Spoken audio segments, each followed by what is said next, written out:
eyes. Right, so I will start my set in a second, but I've just had a horrendous deja vu because this looks a lot like the venue that I got married in just before lockdown, right? And you look a lot like my uncle. Right. What's your name? Mike. Fucking hell, Uncle Mike. Who, during my wedding reception, when Uncle Mike was about 10 to 12 pints deep, conservatively, sidled up to me and he said, "Hey, Jacob. Your wife Emily, she's looking gorgeous tonight. Give her one for me, mate." And I thought, Uncle Mike, what if I had? What if that night we'd gone back to our hotel? Yeah, and we'd made love for the first time as a married couple. And it's beautiful, of course it is, right? Because it's not just the act of making love, Uncle Mike, as you know.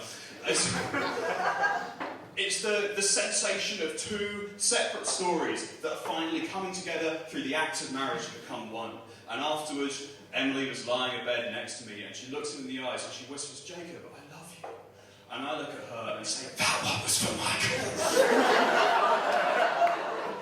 Is that your partner with you tonight, Michael? She's looking beautiful.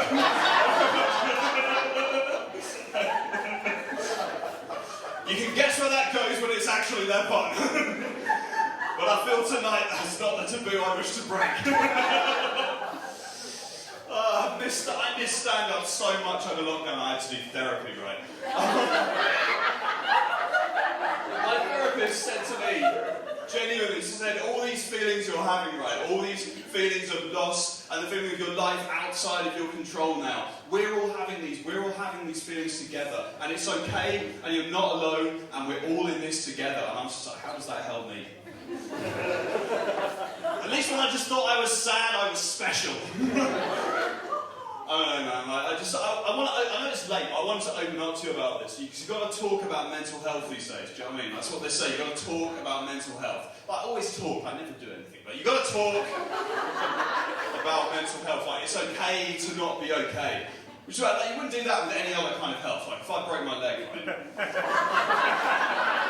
And I was like, "Excuse me, I've got a broken leg." You would just go, "And that is valid."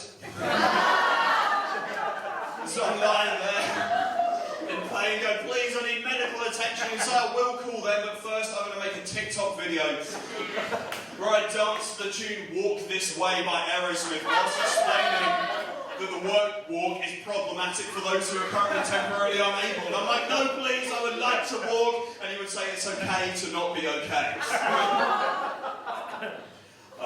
It's been alright, like, I can't complain, do you know what I mean?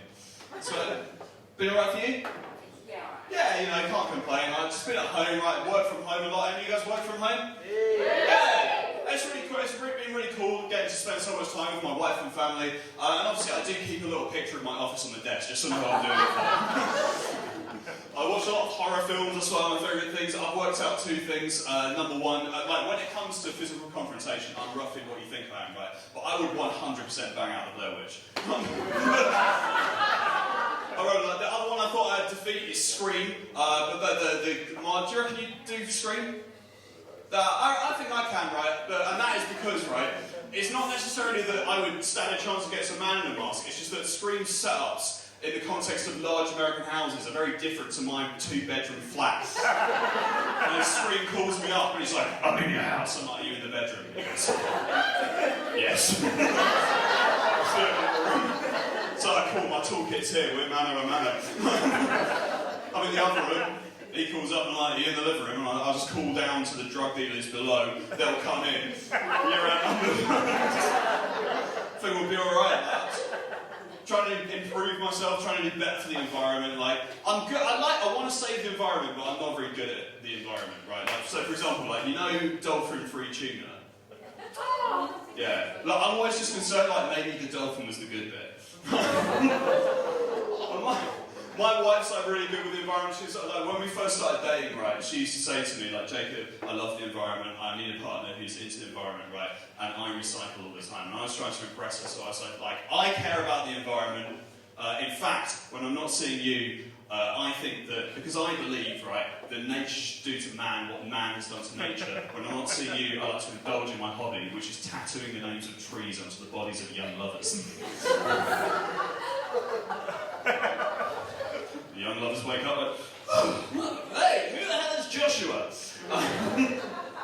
No, I'm trying to do better. I did, actually, I'll finish, like, my favourite animal is dogs, right? I don't know if there's dog fans in, but, like, when I was talking to my therapist, like, I was prescribed maybe to get an emotional support dog, and they said this about dogs, right? Dogs are amazing, they're beautiful creatures, and they can feel your sadness. And when you're sad, they want to cuddle up to you and they want to make you feel okay.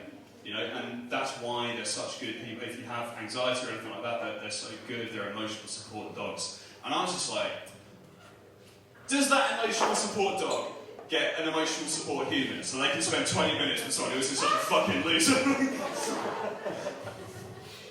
Oh no, I'm sad, I can't fly because my parents didn't treat me right. This is me, by the way, I'm not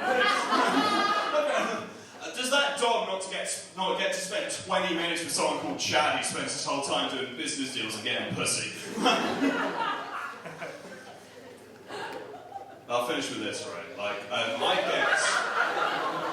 I get imposter syndrome when I'm doing stand-up. And if you don't know what imposter syndrome is, right, it's a sensation where whatever you're doing, even if you're doing it really well, like tonight, hell yeah. It's a sense, right, that's not you. That is someone else, you know? And they out there, they all know that. And after this, they know it about me and they're going to come and they're going to get me. And if you don't know what that feels like, I'll illustrate with this image. Do you remember in year 9, right? Every now and again, a PE teacher would come and give a substitute geography lesson in full tracksuit. Yeah, he'd give it his best shot, but you can see the fear in his eyes. All the swatty kids on the front row here with their inhalers like, oh, sir, now the hunters become the hunted. Thank you very much.